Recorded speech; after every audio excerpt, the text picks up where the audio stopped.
જંબુસર તાલુકાના ડોલિયા ગામ નજીક ડોલિયાથી દેણવા ગામને જોડતા મહત્વના બ્રિજના બાંધકામને લઈને ગંભીર બેદરકારી અને કામની ગુણવત્તા સામે સવાલ ઉભા થયા છે.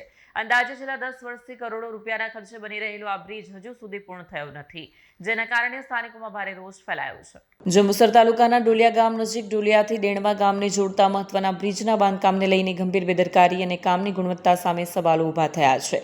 અંદાજે છેલ્લા 10 વર્ષથી કરોડો રૂપિયાના ખર્ચે બની રહેલો આ બ્રિજ હજુ સુધી પૂર્ણ થયો નથી, જેના કારણે સ્થાનિકોમાં ભારે રોષ અને અસંતોષનો માહોલ જોવા મળી રહ્યો છે. સ્થળ પર પહોંચેલા જંબુસરના માજી ધારાસભ્ય કિરણ મકવાણાએ બ્રિજની તપાસ દરમિયાન કેટલાક પિલરોમાં તિરાડો, સિમેન્ટના ભાગો ઉખડતા અને બાંધકામની નબળી સ્થિતિ જોવા મળતા કામની ગુણવત્તા અંગે સવાલો ઉઠાવ્યા. તપાસ દરમિયાન વધુ એક ચોંકાવનારી બાબત સામે આવી. બ્રિજ પર કામ કરતા મજૂરો પૂરતી સુરક્ષા વ્યવસ્થા વિના જોખમી પરિસ્થિતિમાં કામ કરતા જોવા મળ્યા. મજૂરોને helmet, safety belt, safety shoes સહિતના જરૂરી સુરક્ષા સાધનો ઉપલબ્ધ કરાવવામાં નથી આવતા હોવાના પણ આક્ષેપો થયા છે. ધારાસભ્ય કિરણ મકવાણાએ સમગ્ર મામલે ઉચ્ચ સ્તરીય અને નિષ્પક્ષ ટેકનિકલ તપાસ કરવાની માંગ કરી છે અને જવાબદારો સામે કડક કાર્યવાહી કરવામાં આવે, સાથે જ બ્રિજનું કામ ગુણવત્તાપૂર્વક અને ઝડપથી પૂર્ણ કરવામાં આવે તેવી માંગ બની છે. કિરણસિંહ મકવાણા, પૂર્વ ધારાસભ્ય છે જંબુસર. આજ રોજ ડોલિયા દેણવા બ્રિજનું જે કામ ચાલુ છે એની નિરીક્ષણ માટે આવ્યો હતો. અત્યારે જોયું છે કે જે લેબરો છે આઉટ ઓફ સ્ટેટના છે, એ લોકોએ ખરેખર પોલીસમાં નોંધણી કરાવી છે કે નહીં એ જોવું જોઈએ. બીજું કે એ પોતે ગુનેગાર છે કે નહીં એની પહેલાં તો એના આઈ કાર્ડ પ્રમાણે એને તપાસ કરવી જોઈએ.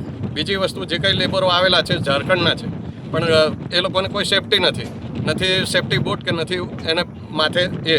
બીજી વસ્તુ કે જે કંઈ અત્યારે સ્ટીલ જે વાપરવામાં આવે છે કોટિંગ છે, પણ તમે જોઈ લો છો કે કોટિંગ શાના માટે હોય કે ખરેખર એને કાટ ના લાગે એટલા માટે. પણ આપણને દેખાય જ છે અત્યારે જુઓ કે સળિયા કાટ ખાયેલા જ દેખાય છે. હું એવું કહું કે ખરેખર આ લોકોને ઉપયોગી આ બ્રિજ છે, ખરેખર વહેલી તકે આ બનવો જોઈએ. પરંતુ જો આવા ને આવા જ કામો થશે તો આ બ્રિજનું કામ મને નથી લાગતું કે મજબૂતાઈથી થઈ રહ્યું છે. અત્યારે પણ જે એનો બ્રિજનો જે પિલર છે એ જર્જરિત હાલતમાં છે. મેં જોયું છે કે એની ખરેખર જે એ હોવી જોઈએ સેફટી અને એનું ફિનિશિંગ હોવું જોઈએ, એ ફિનિશિંગ નથી અને વેઠિયાવાળ મતલબ વેઠ જ ઉતારેલી છે. એટલે મારો કહેવાનો મતલબ એવો છે કે ખરેખર આની મજબૂતાઈ થવી જોઈએ.